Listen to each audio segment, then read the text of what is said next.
All right, mate. It is first up a great pleasure to have the opportunity to have a chat to you, mate. And I want to tell you a story before I start. About 6 years ago, a friend of mine slipped me a few MP3s and said, "Have a listen to this dude."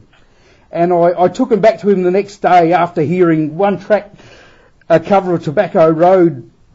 It really stuck in my mind, and I said, "The production on this is fantastic, but who is this 70-year-old dude from Mississippi?" And he comes back and he says, "It's a 20-year-old dude from Queensland." And I was just on the floor, man. But it just blew me away how you captured that Robert Johnson sort of feel from the 20s in the introducing Ash Grunwald LP. Oh, cool.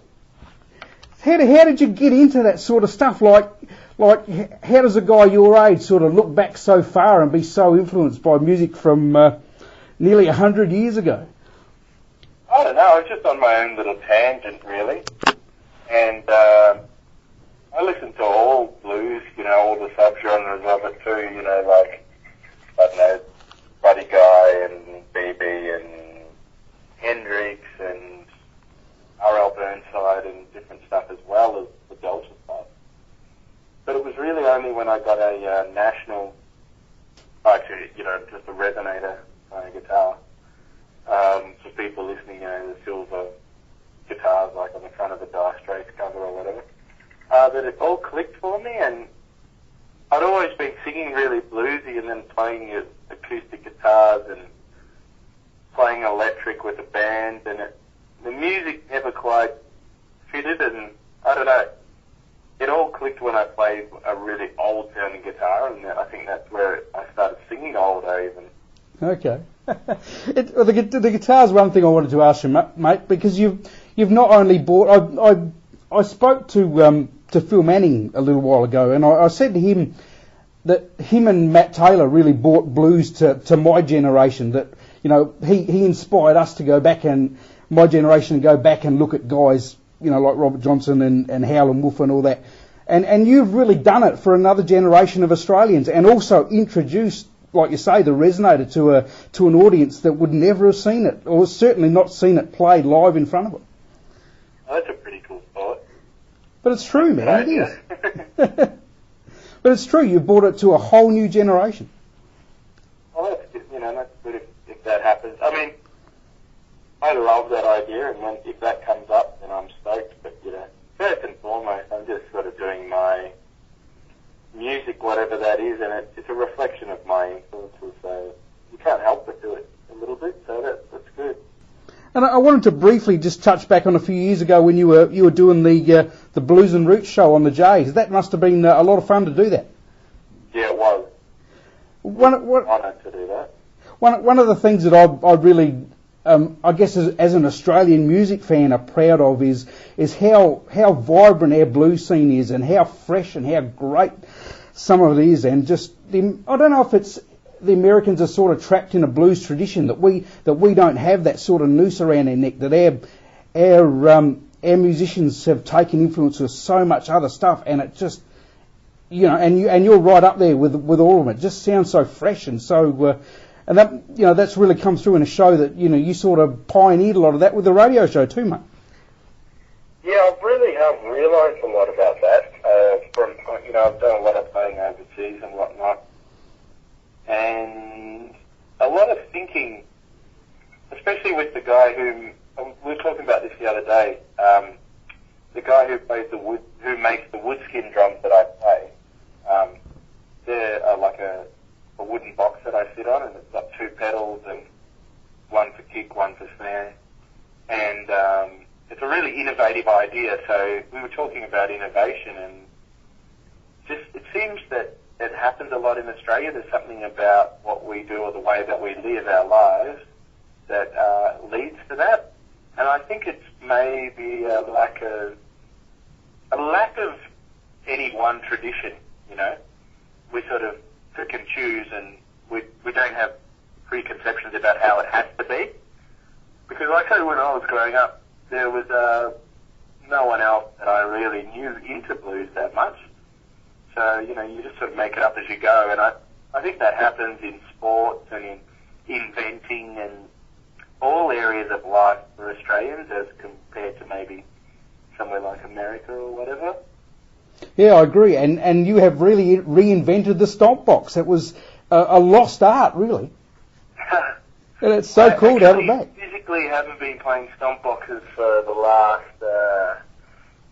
maybe 3 or 4 years. But yeah, that was a big part of it for me for a long time. But it's still got that stomp feel. But I actually use electronics now.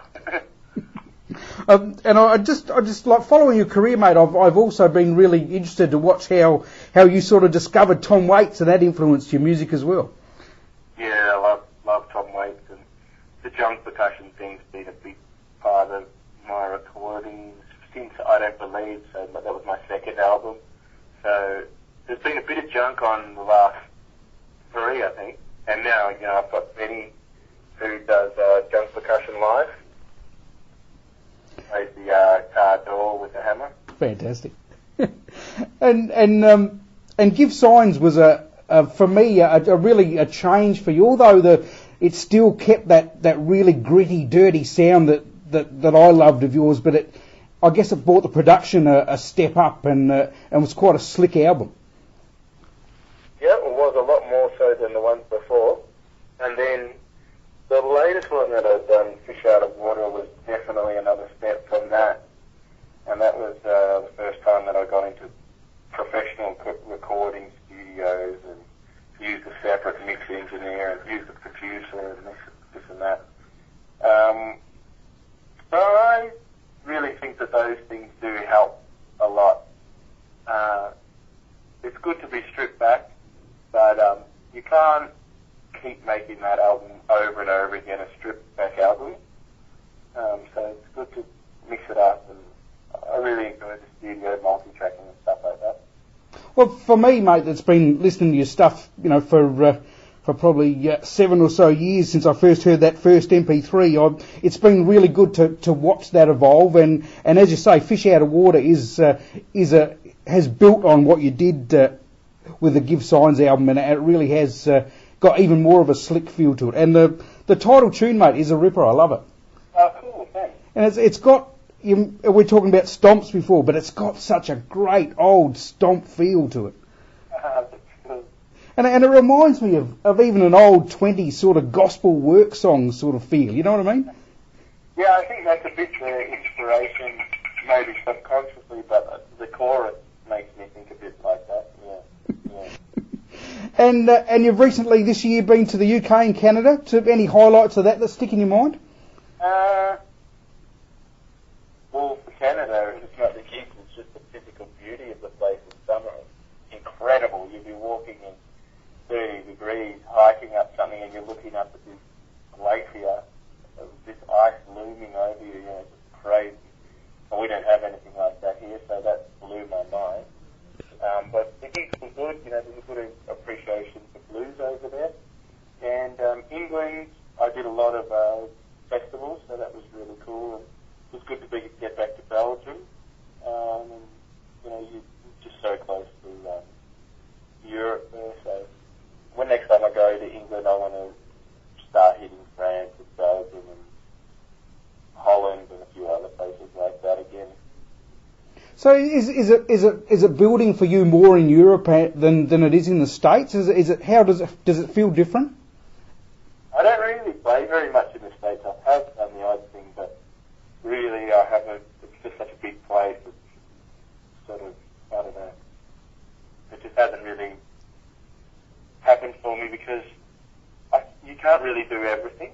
Yeah.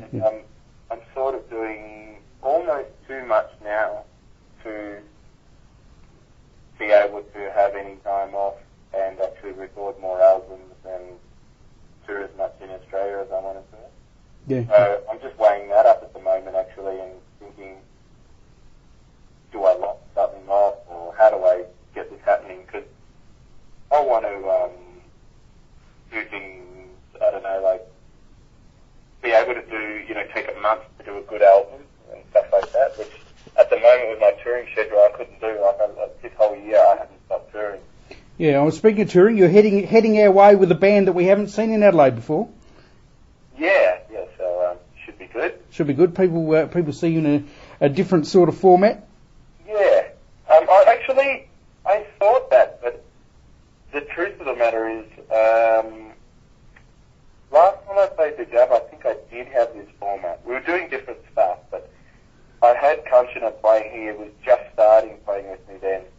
But we're using a lot of the actual loops from the album now. Right. So we'll start the song with a bit of a hip hop feel, like Take the Fish Out of Water. We'll play the loop that was on the album or one that's like it. And we cruise with that for a while, and then we sort of cut that and blend into purely organic and then speed up and do our sort of blues dance world thing, and then calm down and go back into the beat. Cool. Got this weird, I don't know, hybrid kind of thing going on about it at the moment. And the gig in Adelaide is at Fowler's, and it's an all ages show, mate. Do you approach that any differently? Not really. I haven't done a lot of all ages apart from festivals, so it'll be interesting. Yeah, it will be interesting. I'm sure in a gig like that you'll get a huge cross section of people. Yeah, that's the thing. I mean, you end up, when you play in the country, you're doing an all ages show anyway, because Granny's there and there's a little kid. And I love the energy when there's kids at the gigs. It should be fantastic, mate. And myself and I'm sure all Ash's fans in Adelaide are looking forward to it. Yeah, it should be good. I'm really looking forward to it. All right, mate. Before I let you go, we've talked about music enough. Let's talk about a serious subject. Have you managed to catch some waves in Adelaide? Last time I was there, I saw waves. I was in Cactus. Okay, yeah. Got a few waves. You know Cactus? Yes. Yeah. Got a few. Fantastic. And no reason really. And then I went down to Victor Harbour and got a few waves there before doing my show. Okay, so did you go sort of Waits Parsons way? What's that? Did you go to Waipinga or Parsons Beach down there? I think it was Parsons. Yep. I'm sort of by myself and in my own little world. Oh, it could have been Waipinga. They're next to each other, aren't they? Pretty much, yeah. Yeah. So it was one or the other. Well, the good thing is with the peninsula, if it's not happening on the Victor Harbour side, you can come back to the Adelaide side of the peninsula, and it's usually happening there. So. Yeah, right. I've got to get to know it better because it's a bit of a funny thing, but it's that's the first time I've ever surfed in South Australia was on that last trip. Really? So I've got to rectify that because I used to just fly in and fly out, but now that I'm doing it in the motorhome, I'll start surfing in South Oz a bit more, and I've grown some balls and I'm not too worried about sharks, cactus or locals. So. Well, if you ever get a chance to hit the Eyre Peninsula, the west coast is just awesome, man. It's not really easy to get to, but if you're doing Adelaide to Perth, like around Streaky Bay and Fowler's Bay, just awesome places, man. Actually, I slept at Streaky Bay. Really? And I was thinking about surfing. I never really saw a soul surfing or anything, and if I was a soul surfer myself, I probably would have been out there amongst the sharks by myself, but I was a bit too scared. Yeah, that's the only trouble over that way. They breed them big. Yeah. All right, mate. As I said before, fantastic to talk to you, and looking forward to the show in Adelaide. Okay. And